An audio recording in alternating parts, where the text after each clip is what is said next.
Assalamualaikum warahmatullahi wabarakatuh.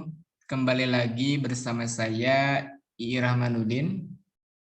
Hari ini kita akan belajar mengenai al-fi'lu atau kata kerja. Nah, dalam bahasa Arab kata kerja itu dibagi menjadi tiga, ya. Yang pertama itu fi'lul madhi atau kata kerja lampau. Kemudian yang kedua ada fi'lul mudhari'i, kata kerja sekarang atau masa yang akan datang. Kemudian fi'lul amri atau kata perintah. Nah, jadi kata kerja dalam bahasa Arab itu terbagi menjadi tiga, ya. Yang pertama fi'lul madhi, fi'lul mudhari'i, fi'lul amri. Fi'lul madhi adalah kata kerja lampau, fi'lul mudhari'i adalah kata kerja sekarang atau masa yang akan datang, dan fi'lul amri adalah kata perintah. Nah, apa sih fi'lul madhi itu? Nah, fi'lul madhi adalah lafaz yang menunjukkan keterangan kerja untuk masa lampau atau yang telah dilakukan. Biasanya kalau dalam bahasa Inggris ya, itu disebut apa? Kalau dalam bahasa Inggris verb, ya, verb to, ya, verb to. Biasanya verb to kalau dalam bahasa Inggris. Nah, cirinya tuh apa sih fi'il madhi? Nah, di sini ciri fi'il madhi itu biasanya berakhiran fathah atau berharokat fathah. Ya, biasanya fi'il madhi itu berakhiran fathah. Baik, ini kita lihat ya fi'il madhi. Nah, jadi fi'il madhi ini merupakan mabniyun. Jadi mabniyun itu adalah harokatnya itu tetap tidak berubah-ubah dalam keadaan apapun. Jadi ketika fi'il madhi ini fathah, tetap harokatnya itu fathah, tidak berubah. Nah, untuk menentukan mabninya fi'il madhi, caranya dengan melihat harokat dari huruf asli yang terakhir. Nah, contohnya di sini ada mana? Patah. Huruf asli terakhir adalah ha tuh ya, berharokat fathah. Lihat nih, ha berharokat patah. Maka disebut mabniyun ala fathin. Nah, jadi tetap ya fathah. Jadi ini tidak bisa berubah ya, fathah tetap. Kemudian fathah tak. Nah, huruf asli terakhir adalah ha, berharokat sukun, maka mabniyun ala sukuni. Jadi mabniyun itu tetap ya, tetap mabniyun ala sukuni. Walaupun berubah menjadi sukun, tetap dia mabniyun ala sukun disebutnya ya. Nah, kemudian ciri-ciri fi'il madhi apa saja ciri-cirinya? Yang pertama, domir huwa. Ya. Walaupun tadi mabni, tapi ada ciri-cirinya ya. Walaupun mabni atau tidak berubah harokatnya, tetapi jika kita sesuaikan dengan domir yang ada, maka dia akan berubah sukun atau tambahan ya, wawu dan alif. Tapi tetap sama, tidak berubah, tetap nantinya seperti ini. Contohnya ada domir huwa atau dia laki-laki. Nah, fiil madhi yang tepat untuk huwa adalah fataha.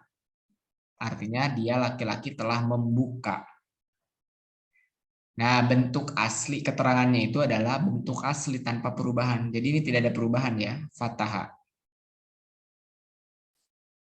Kemudian untuk domir anta, contohnya fatah tak, artinya kamu laki-laki telah membuka. Nah, ini ada sedikit perubahan sedikit, walaupun mabni, ya, mabniyun ala sukuni gitu ya.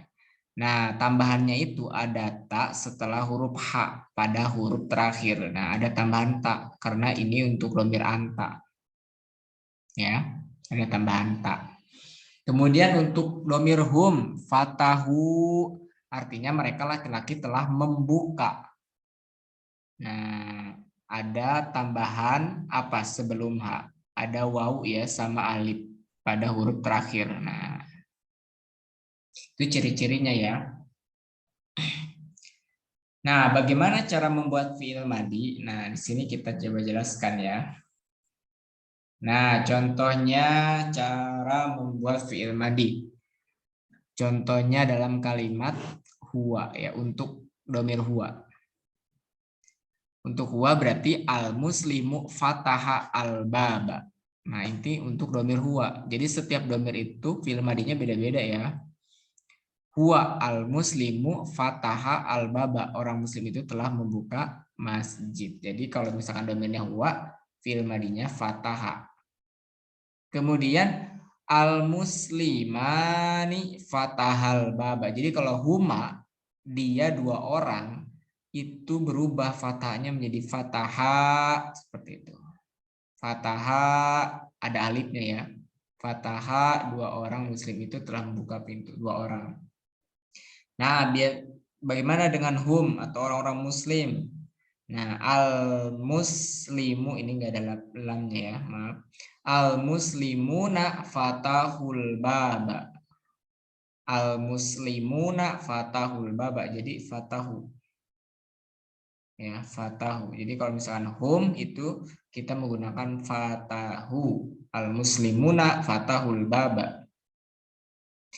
Nah, sekarang kita akan membahas fi'il mudhari. Apa sih fi'il mudhari itu? Fi'il mudhari adalah kata yang digunakan untuk mengungkapkan sesuatu yang akan terjadi atau akan datang atau sedang atau sesuatu yang berulang-ulang. Biasanya fi'il mudhari ini diawali dengan salah satu huruf ini yang 4, yaitu alif, nun, ya, ta. Anita, biasanya singkatannya Anita ya. Anita. Jadi kalau ada huruf Anita berarti itu fi'lul mudhari. Nah, ciri-cirinya apa? Nih, kita lihat ciri-cirinya ya. Yang pertama untuk domir huwa. Ya, ada fi'il madinya, fi'il mudhari ya, ini bukan madi. Yaftahu. Fi'il mudhari'nya yaftahu. Ya, artinya itu dia laki-laki akan atau sedang membuka. Nah, bentuk aslinya tanpa ada perubahan, yaftahu. Ya, tetap yaftahu. Kemudian domir anta, tabtahu, kamu laki-laki akan atau sedang membuka. Nah, ini fi'il mudhari ya, bukan fi'il madi. Ini salah, maaf ya. Yaftahu ya, tabtahu. Nah, perubahannya ini yaitu huruf ya menjadi ta pada awal huruf. Nah, awalnya kan ya, tapi berubah menjadi ta. Ya, perubahan hurufnya itu awalnya ya menjadi ta, ya tabtahu karena domirnya anta. Perubahannya seperti itu. Kemudian hum yaftahuna, mereka laki-laki akan atau sedang membuka. Nah, perubahannya itu terjadi pada ini, ada tambahan wawu dan nun. Ya. Awalnya yaftahu menjadi yaftahuna. Tambahan wawu dan nun. Dan awalnya itu kalau fi'il mudhari diawali huruf-huruf anita, alif, ya, nun, wawu, ta. Nah, di sini ada anita ya, ya-nya ta sama ya. Oke. Nah, di sini kita akan membahas domir hiya. Ya. Domir hiya. Contohnya yaftahu, fi'il mudhari'nya yaftahu. Artinya dia perempuan akan atau sedang membuka. Bentuk aslinya tanpa ada perubahan, yaftahu. Kalau anti, tabtahu, kamu perempuan akan atau sedang membuka. Perubahannya terjadi pada mana? Nah, perubahannya itu huruf ya menjadi huruf ta pada awal huruf. Ini kan awalnya ya. Nah, kemudian berubah menjadi ta ya. Tabtahu. Kalau buat anti. Kalau ya, tahu. Kalau ana itu aftahu. Awalnya itu berbentuk awalnya itu pada awal huruf ya, itu alif. Aftahu awalnya ya menjadi alif buat ana. Aftahu. Saya akan atau sedang membuka. Kalau dia yaftahu, kalau anti atau kamu perempuan tabtahu, kalau ana aftahu. Nah, bagaimana cara membuat fiil mudhari'? Nah, di sini kita akan belajar bagaimana cara membuat fiil mudhari'. Nah, ini contoh-contohnya ya. Yajlisu Muhammadun alal kursi. Nah, karena ini Muhammad atau domir huwa, seperti yang telah dijelaskan, maka awalnya itu yajlisu. Pakai ya, yajlisu Muhammadun alal kursi. Kursi. Muhammad sedang duduk di atas kursi. Nah, kemudian yakulu Ahmadu hubza. Nah, Ahmad sedang memakan roti. Siapa yang memakan roti? Ahmad. Berarti dia domirnya itu huwa. Makanya seperti contoh di atas, kalau huwa itu menggunakan ya. Berarti ya kulu. Ya kulu Ahmadu al-hubza. Nah, selanjutnya fi'lul amri. Apa fi'lul amri itu? Nah, fi'lul amri secara bahasa adalah kata amr atau perintah. Jadi, kata perintah dalam bahasa Arab itu disebut fi'lul amri. Ya. Sedangkan fi'il sendiri artinya kata kerja. Fi'lul artinya kata kerja, ya.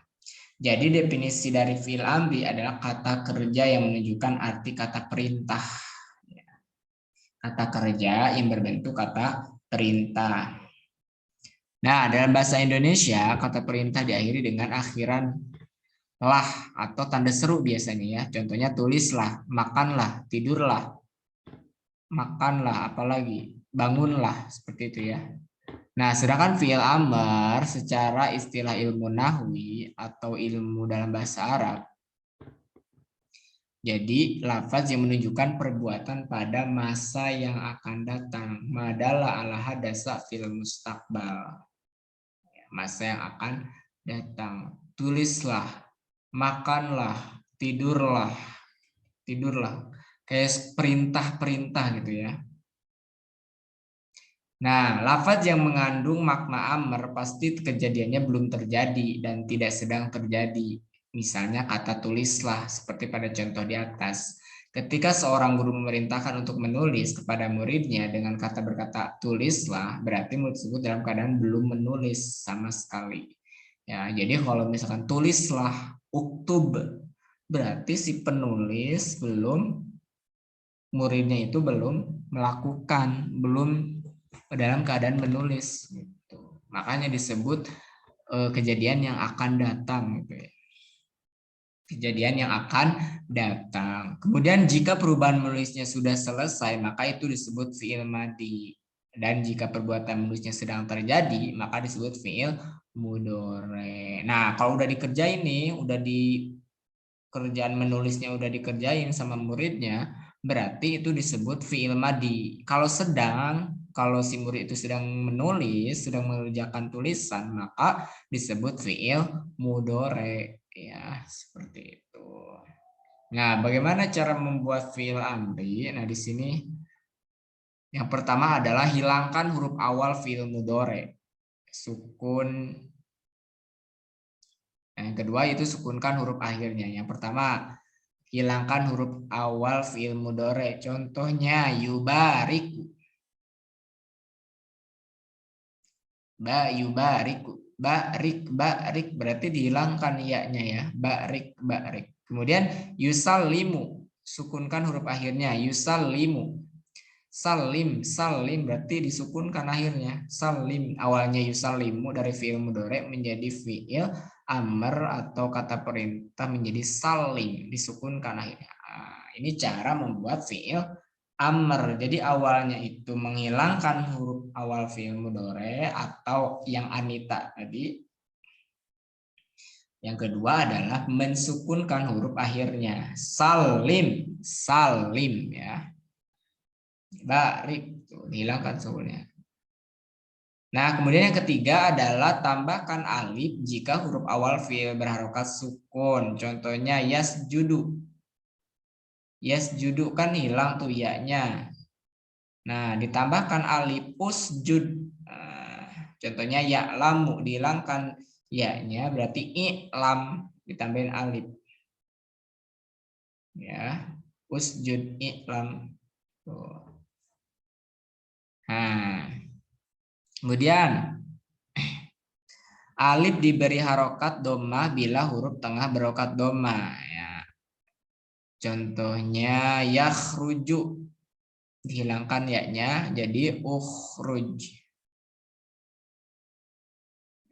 Jadi ketika huruf tengahnya ini berharokat domah, apa huruf domah tengahnya?